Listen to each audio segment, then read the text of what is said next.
Chilling tales for dark nights.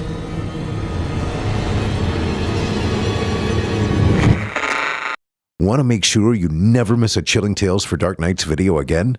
Be sure to subscribe and hit that bell to turn on notifications.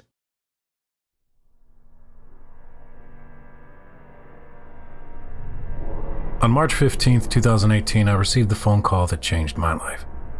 It was from a man named Chris Bailey. He told me that he was the duly appointed coroner of Gilliman, Colorado. He said that he had bad news. I'm calling in regard to a Mr. Brian Hope. My brother? Yes, sir. Are you sitting down? Yes. We found your brother in his motel room this morning. I regret to inform you that your brother passed away last night. We are still investigating, but the cause of death appears to be natural. Natural? Yes, sir. We have reason to believe he had a heart attack in his sleep. I'm so sorry for your loss. That's what he said. So sorry for your loss. As if sorry made up for it. As if I could forgive him. As if I could forgive the world. Well, I couldn't. I wouldn't. And I still won't. My brother was everything to me. He was my protector, my mentor, my friend. He was just 2 years older than me, but it always seemed like more than that. Brian was an old soul. We grew up in Gilliman, Colorado. It was the kind of town that was just small enough for you to recognize everybody else's face, but not small enough for you to know their name. For two precocious young boys, it was a comfortable, if somewhat plain, place to grow up.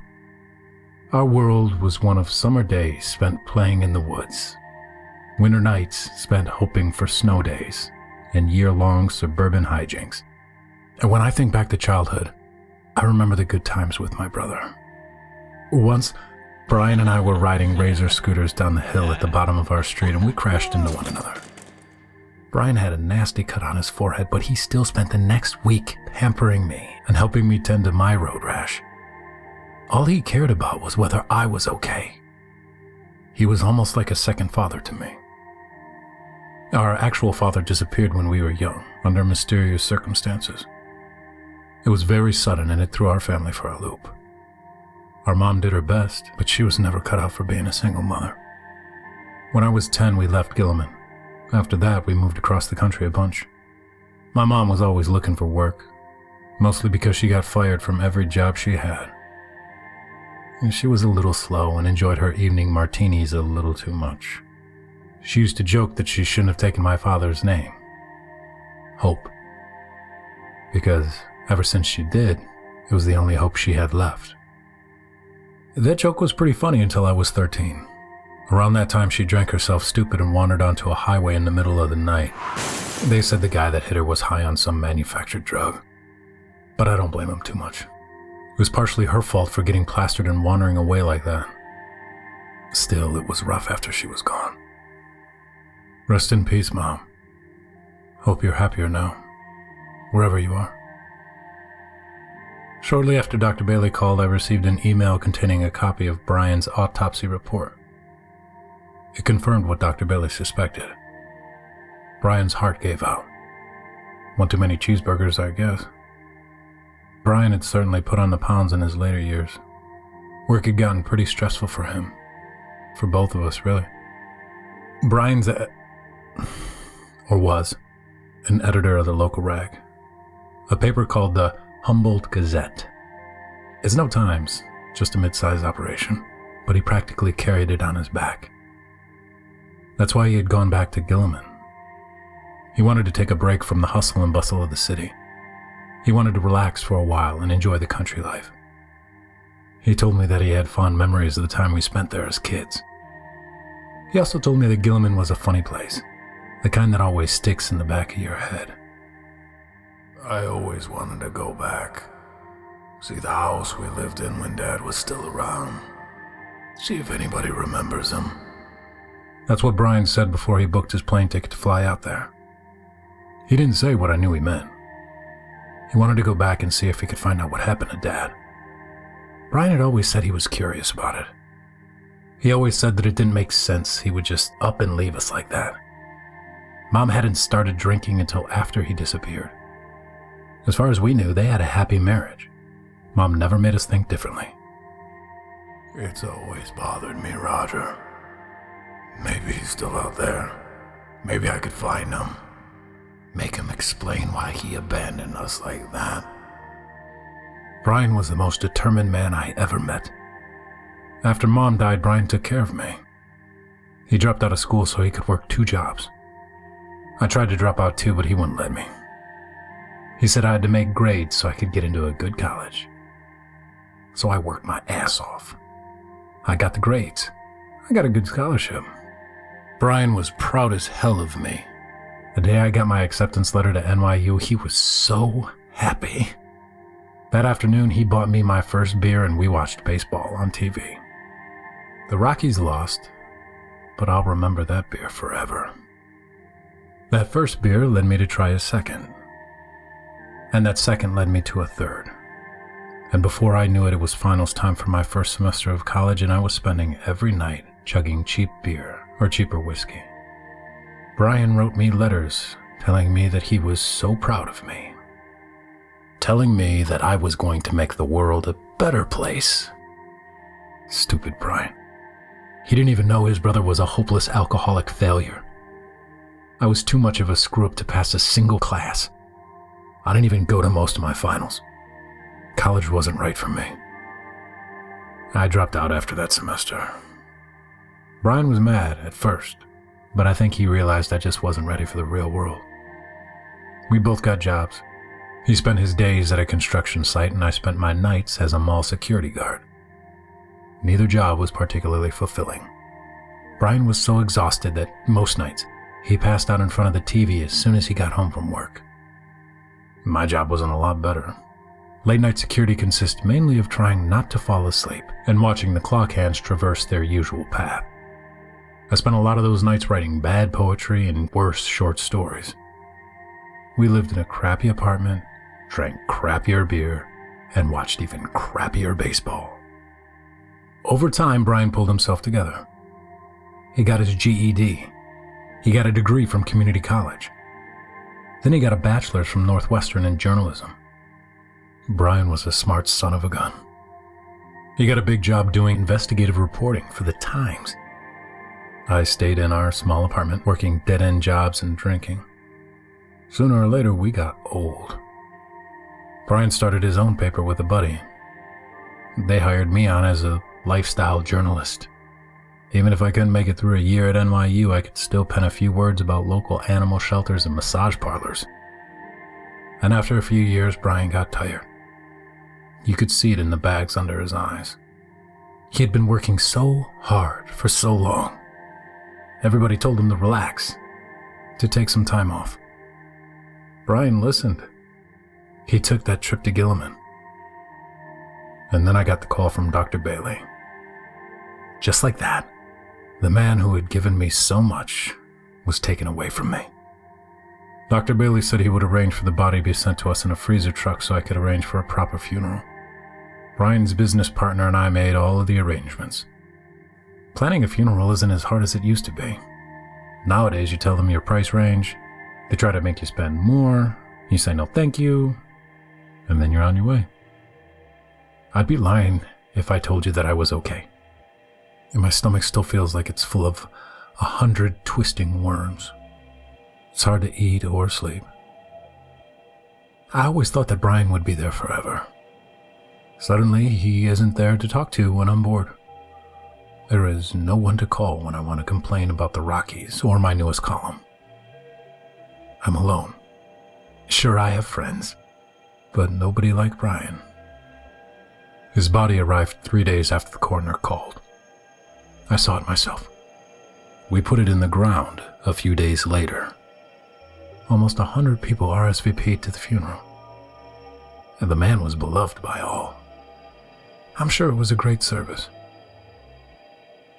I didn't go. Because Brian wasn't dead. The night before the funeral, I was working late in the office. Both because I had to make up for all the work Brian wasn't doing anymore, and because if I wasn't working, then I didn't have to go home and face the lonely feeling in my head. Anyway, I was going through the submissions we get from readers. Usually it's just spam and fan letters from creepy people that have become obsessed with one of our reporters. But this time, I found something unusual. A small white envelope. On the outside of the envelope was black Sharpie that read, "Roger, the coroner is wrong." I tore it open in an instant. A little strip of paper fell out. There were 2 sets of characters written on it in a messy script. The first was a web address. The second was a short message. Brian Hope, Gray, 3/15/18. I pulled up the address on my computer immediately. It brought me to a plain black web page with a video player and a preloaded clip. As soon as the website loaded, the video began to play. The footage is approximately 3 minutes long. It was horrible. I'm going to describe it. But be warned, it is not for the faint of heart. The video is shot in a small gray room. I wish I could provide more description than that, but I can't. There are no fixtures on the walls. There's something off about the room, though. It's almost like the floors and walls are moving. They look almost like they're made of TV static. Although the room appeared dimly lit, I didn't see any light fixtures. There isn't even a door as far as I could see. There is, however, a table in the middle of the room. The table is covered by a dishwater-colored sheet. Lying on top of that sheet is my brother. He's wearing only a pair of discolored boxer shorts. There are shackles on his wrists and ankles that lead underneath the table, out of view. He's alive. No more, please stop. When the video starts, he's screaming. The camera moves towards his chest, and you can see that his pale skin is stained with sticky, crimson blood. The video pans over to the source of the blood. It appears the nipple of the left side of his chest has been ripped off. A little bit of it is still hanging from the areola. Brian keeps screaming. Somebody help me, please.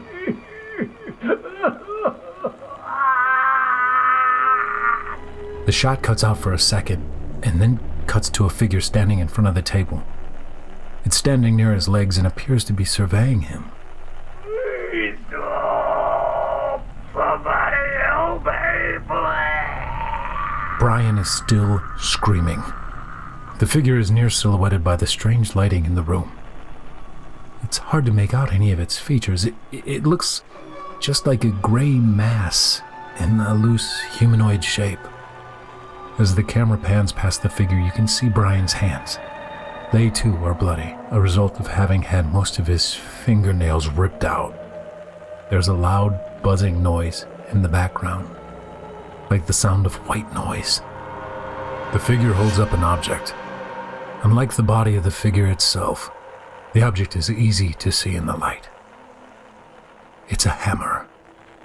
Its tip is covered in dry blood. Brian screams as the figure raises the hammer above its head. The shot cuts out before the hammer collides with Brian's kneecap.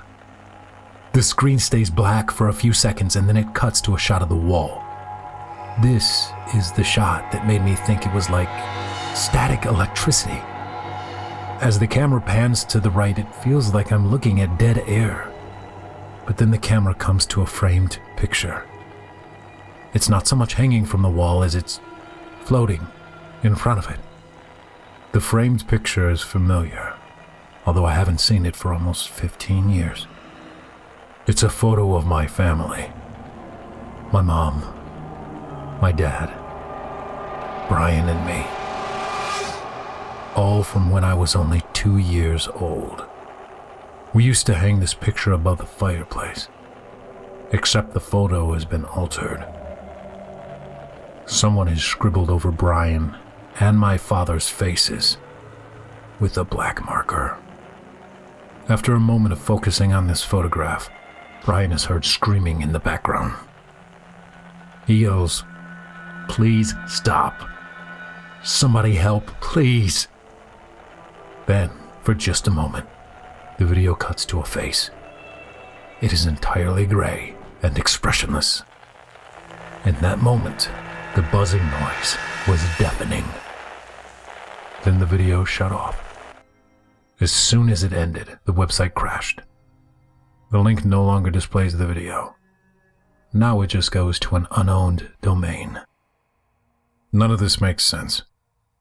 The autopsy report didn't mention any of the injuries depicted in the video. Hell, I saw the body. It wasn't mangled at all. But the person in the video was Brian. I recognized the scar on his forehead from where he fell off his scooter way back when. The date listed on the envelope is from the day Dr. Bailey called me. The body Dr. Bailey sent me isn't my brother. When the coroner called, Brian was still alive. Maybe he still is. Last night I dreamt about the face I saw in the video. I dreamt that I was running through the woods I used to play in as a child. I was being chased. When I looked over my shoulder, I saw that face. It was faster than me. It caught me. When its gray hands touched my skin, it felt like my blood was boiling. When I woke up, there was a buzzing in my ears. It sounded just like the noise in the video. Whatever that face is, it was telling me something. I know it was. It was sending me a message with that video. It's telling me that it's time to go back to Gilliman. It's time to go home.